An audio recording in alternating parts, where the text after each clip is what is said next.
morning, ladies and gentlemen. We are starting week 7 of the Introduction to Culture Studies, and today's subject is very broad, so it will be a really short introduction. It is also one of the sensitive subjects because we are going to talk about the body. So, as they say in English-speaking countries, trigger warning. It might be a controversial or sensitive subject that you may perhaps not want to watch in large company or whatever. Anyway, it's an adult subject with some discussion concerning sexuality and gender and feminism and such things. Of course, it's not going to be vulgar in any way, hopefully, but just to warn you that today's subject is one of those subjects that cause a lot of emotions, really, in the world, perhaps beyond the academia, not really within the academia, but to some extent here as well. So, without further ado, the body. The body is very important for culture studies because it is just between, it is the threshold between nature and culture. Why? First of all, we are the bodies. We all have bodies, and our identity is formed by our interaction through the body with the world. So the identity based on the interior, subjective understanding of ourselves, and also the interaction with the exterior, objective world.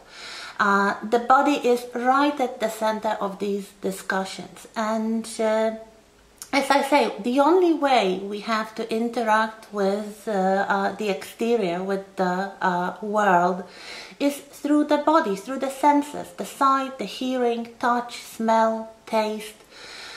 These are our instruments to interact with the world, to understand the world, but also the body and everything connected with the body has always been the source of most potent symbols in all human cultures.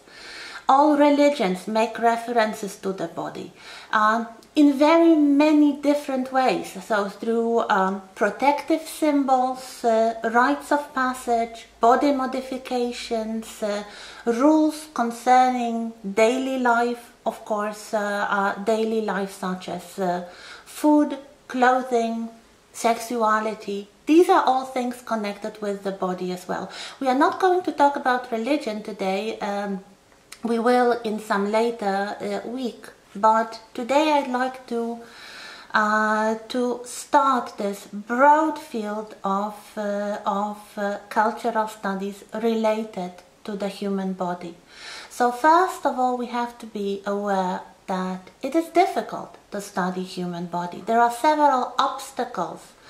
Mostly, of course, cultural obstacles,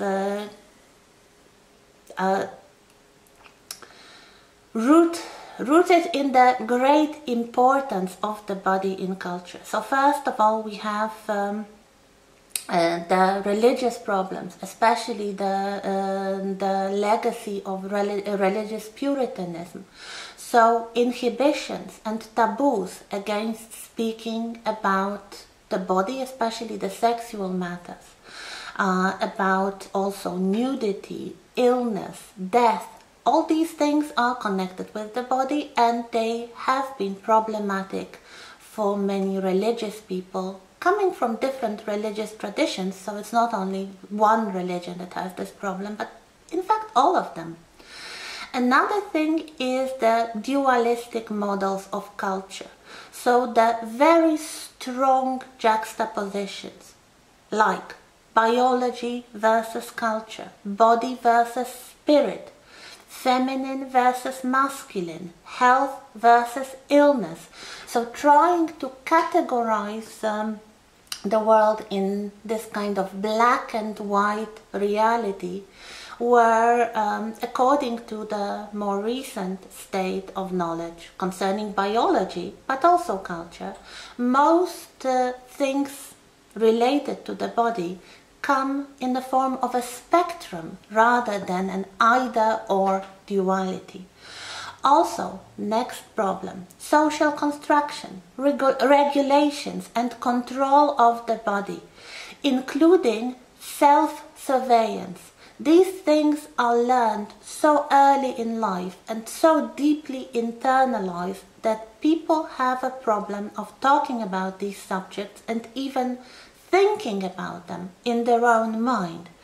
So I mean things like the ideals of the body,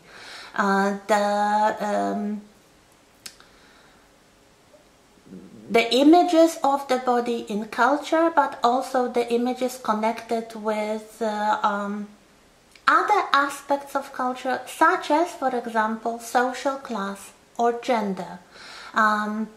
Here we have two fashion plates from fashion magazines. We have talked about the clothes already, so I'm referring to something that you know a little of already. So both these images come from the 19th century, and I think they show quite well the connection between the body and two very important social categories of class and gender.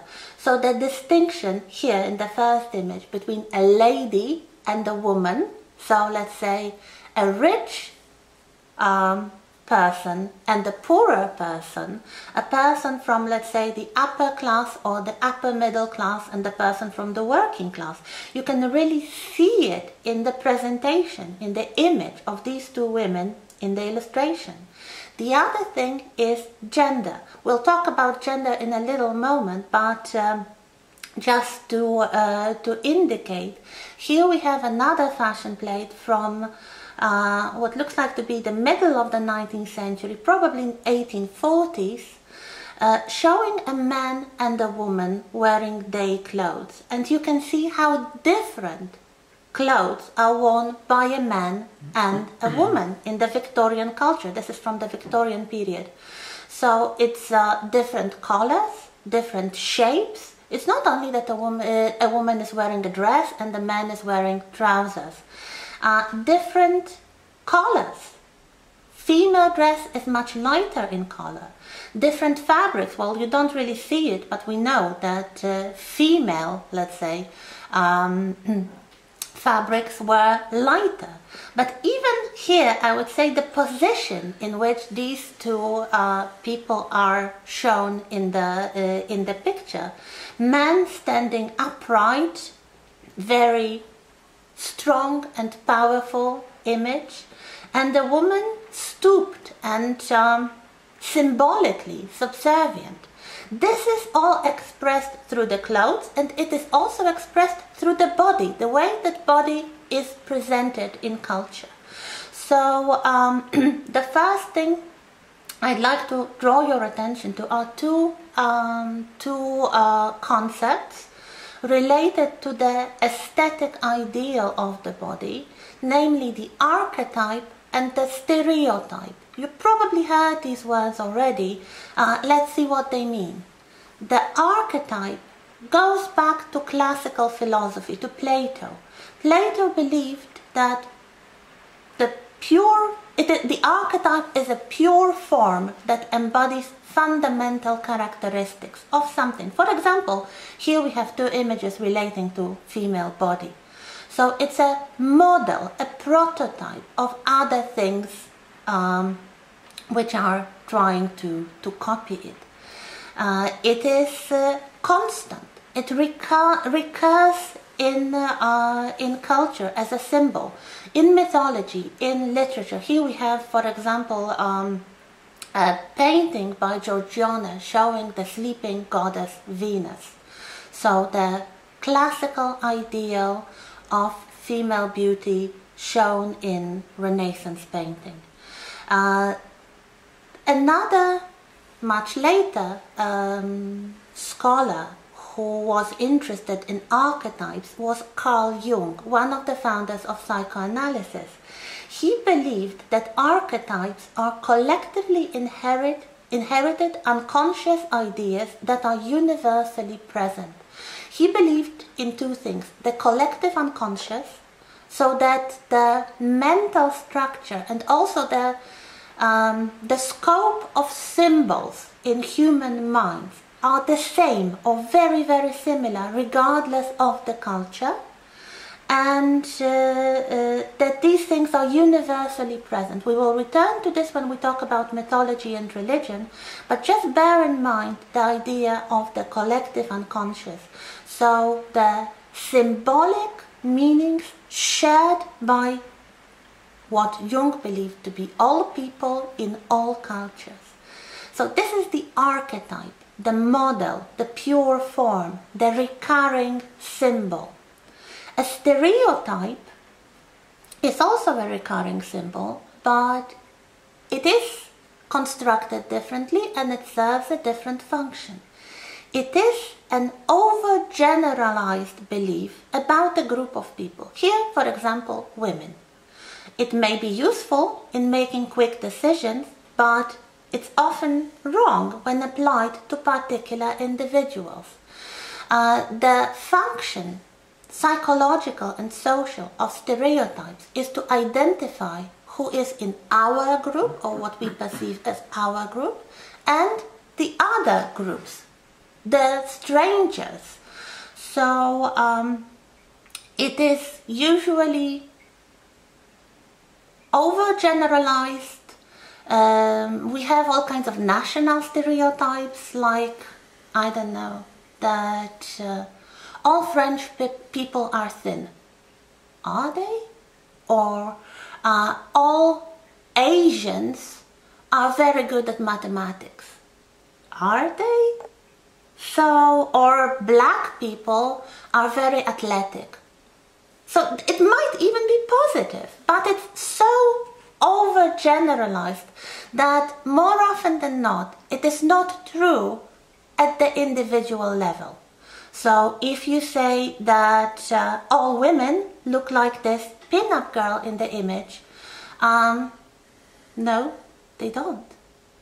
But it is a stereotype that is very deeply ingrained in some areas of culture, like advertising, for example, if you think about that.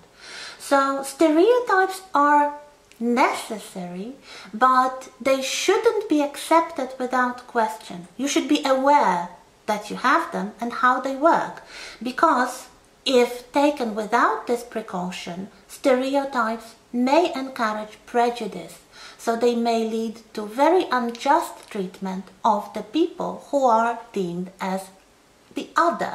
So not members of our own group, whatever this group may be. National, religious, our sex, or more precisely gender, our social class, our profession. So all kinds of groups that people feel they belong to. These groups are usually constructed in reference to the other, so those who do not belong to this group. And this is really the area where stereotypes are formed. So now the big question, what's the difference between sex and gender? And there is a lot of stereotypes and a lot of, I would say, errors connected with this question. So let's look at it from the point of view of cultural studies. So sex refers to biology. Of course, both these words in the English language are quite similar in their meaning, but the difference is important for the cultural studies. So once again, sex refers to biology, the anatomy of the reproductive system.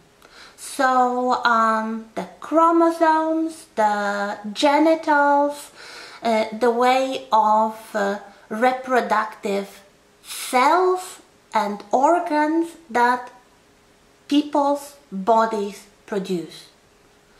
We'll talk about it in a little moment. Well, the vast majority of people fall into two categories, either male or female.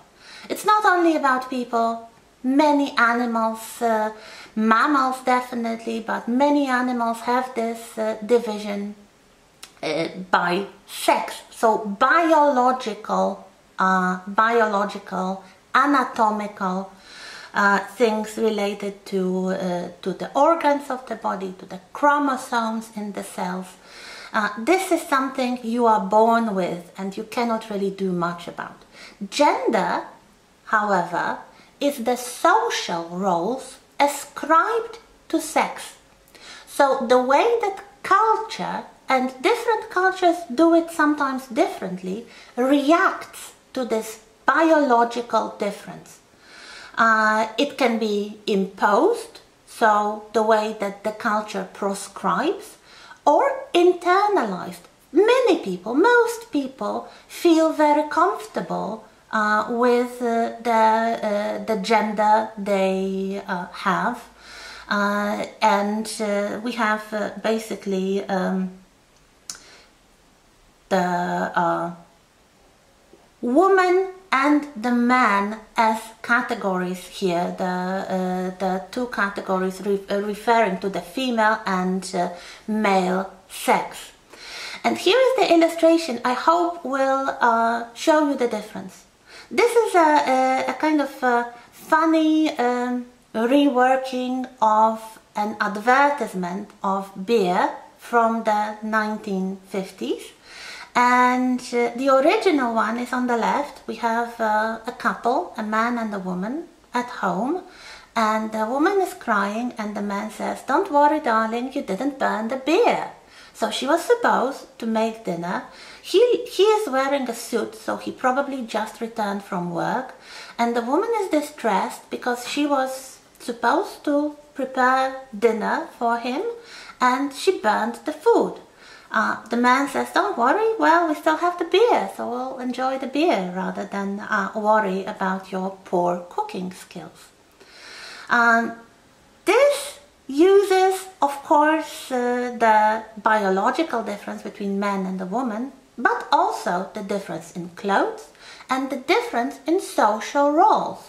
And anything relating to culture, like clothes or social roles, or the assumption that the man goes out to work and the woman stays at home and cooks, is part of gender and not sex. It is especially visible when you try to reverse it. So in the modern reworking, quite satirical, we have a man staying at home wearing an apron and trying to cook, and a woman wearing a business suit and apparently looking more professional with the assumption that she works outside of the home. So what we have is different gender. And the woman is saying to the man, "Don't worry, darling, you didn't burn the beer." What is your reaction? Do you see the difference? Do you see the humor? If you do, you understand the difference between sex and gender. Because the sex of these two characters does not change. But the gender, as expressed in this image, does. Now, 2 or 3 more slides in this section.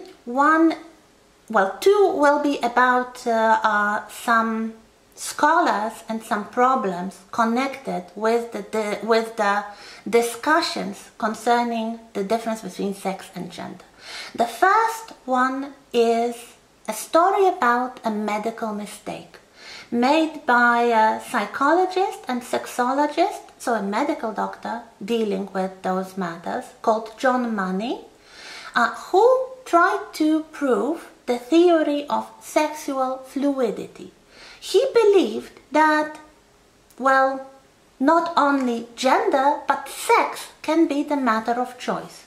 And the story that you can read about here is the story about a pair of identical twins, 2 boys, but one of the boys had a damaged penis. There was an accident when he was still a baby, a few days old, and his penis was damaged. So Dr. Money advised the parents to do a sex reassignment surgery for this boy and to raise him as a girl. He would not remember. He would basically grow up as a sister to his brother because he believed that sexual identity is learned. It is not natural, it is learned.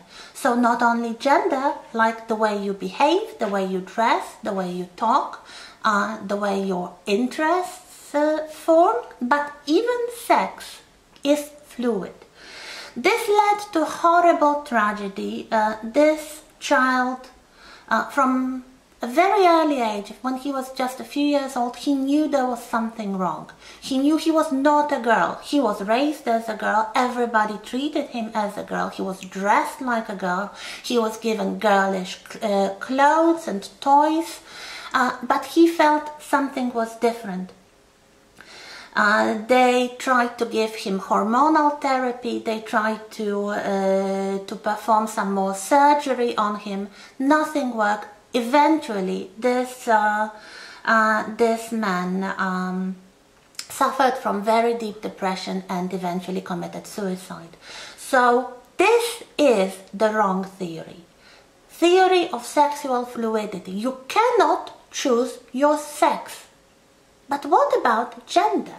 And here comes one of the modern scholars, a philosopher and cultural scholar, Judith Butler. She's still alive, she still writes. And her most famous book is Gender Trouble, Feminism and the Subversion of Identity from 1990.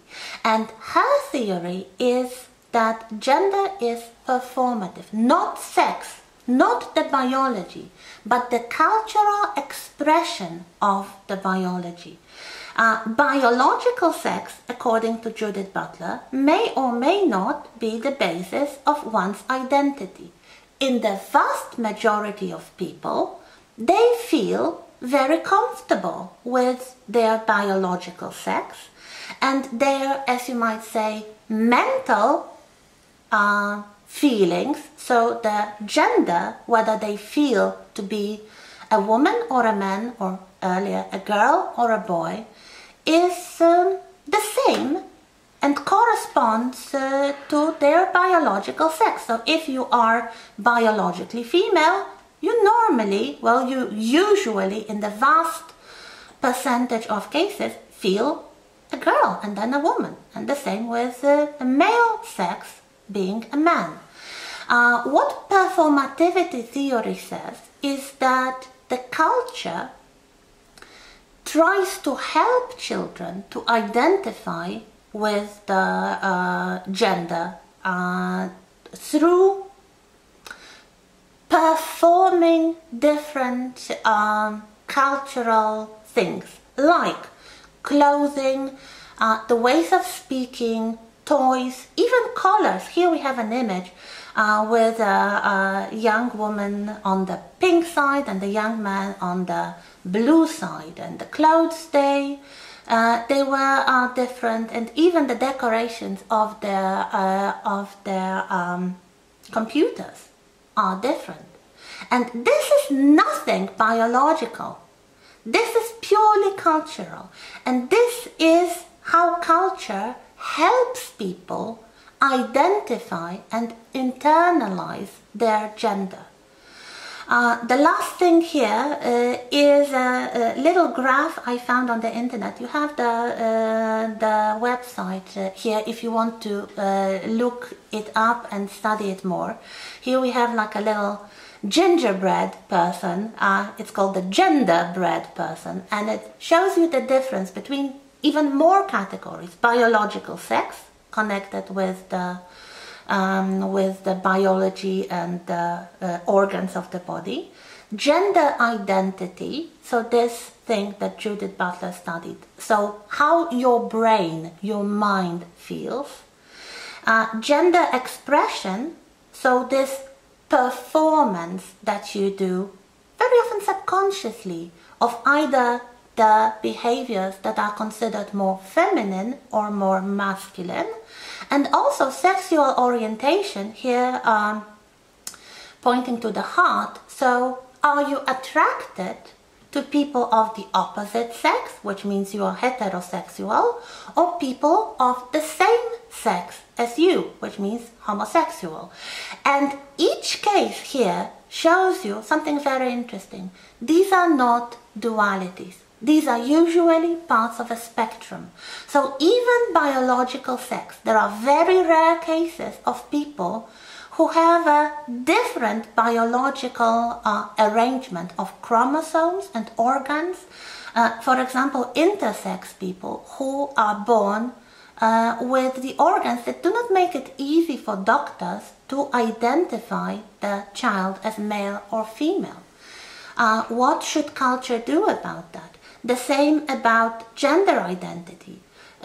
What if you do not feel either a man or a woman? There are people like that. Also, people who do not want to dress or behave or have interests typical for their gender. And of course, the sexual orientation. There are people, bisexual people, who are attracted or potentially attracted to both sexes. What do you do with them? So these are all quite complex questions referring to biology and psychology, but also to culture and the way that culture reacts to these differences and these potential problems. Especially if you have the culture that's centered on dualities. What do you do with the spectrum thing? And we continue in a moment.